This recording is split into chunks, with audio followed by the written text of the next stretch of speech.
Is Israel buying U.S. media? So let me get this straight. We've got two billionaire heirs playing media monopoly with CBS News. One's the son of Oracle founder Larry Ellison, and the other, an heir to another empire. Both fanatical supporters of Israel. And guess what? They're selling Paramount, CBS, 60 Minutes, The Morning Show, all of it to each other. Let's dive in.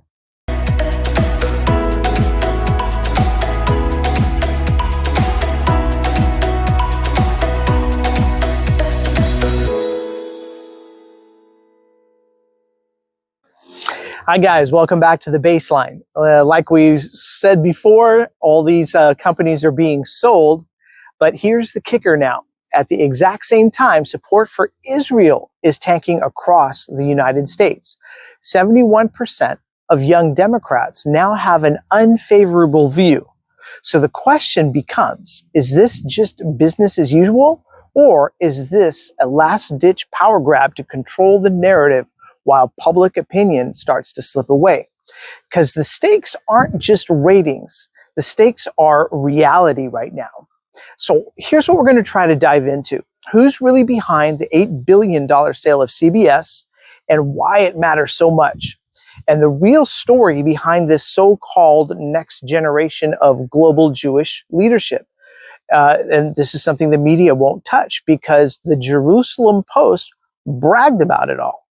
And why public support for Israel is collapsing in real time, while the United States elites act like it's still 2002. But here's the part nobody's saying out loud. This isn't just about Israel. It's about control. Control of what you hear, what you see, and what you're allowed to believe.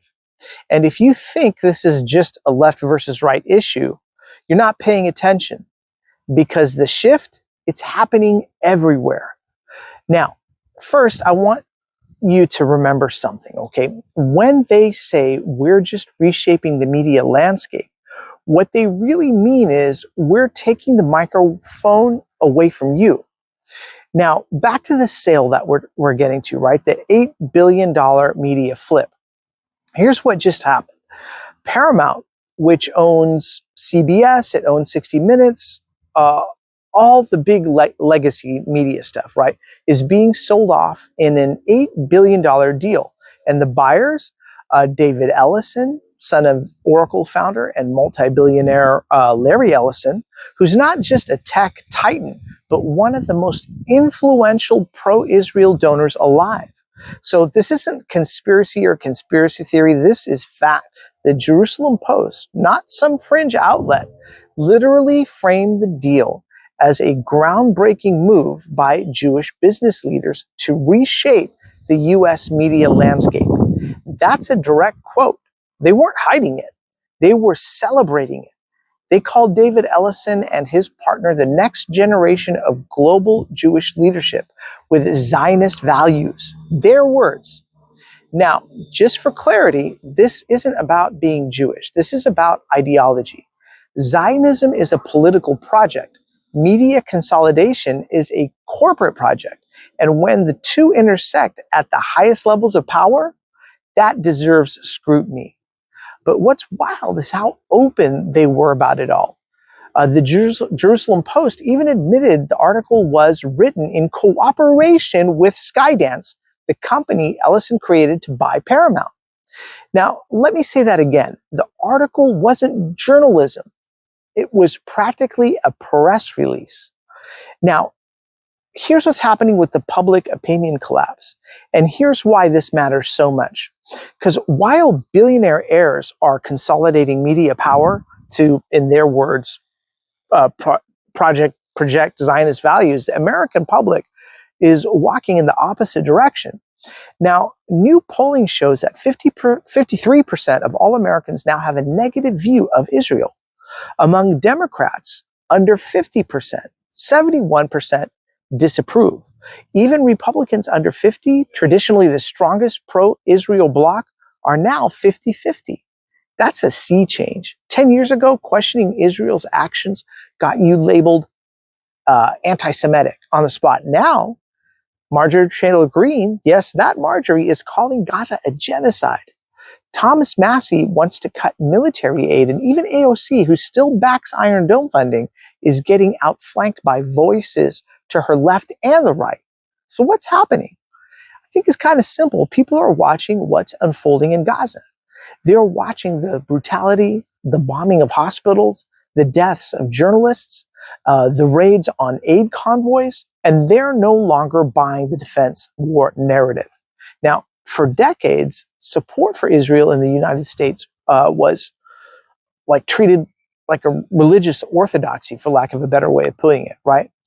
And it was non-negotiable. But it seems like that era is over. The real panic now is narrative control. And this is where it all ties together.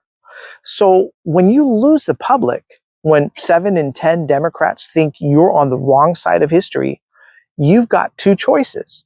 You either change or you panic and buy the narrative machine. And let's be honest, what we're seeing right now, it's panic.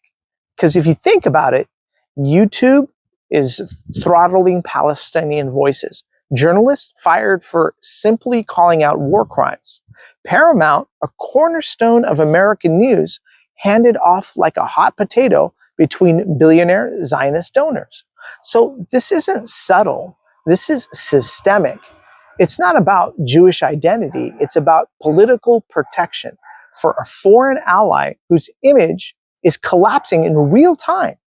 Now, this is the same playbook we've seen it again and again, right? Control the platforms, control the polls, control the language. And when that doesn't work, control the news itself. So here's where New York just flipped the script, actually. So you want proof the narrative's broken? Let's go to New York, the so-called liberal elite, capital of the United States.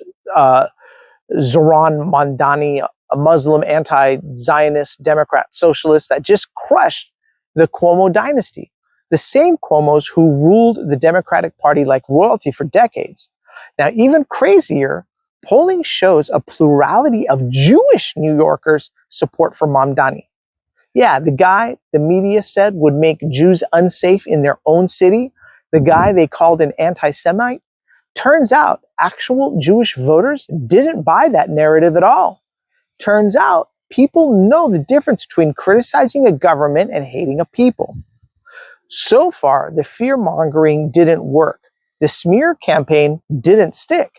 And the people are waking up in every party, in every age group, in every neighborhood. So here's the question I'll leave you with.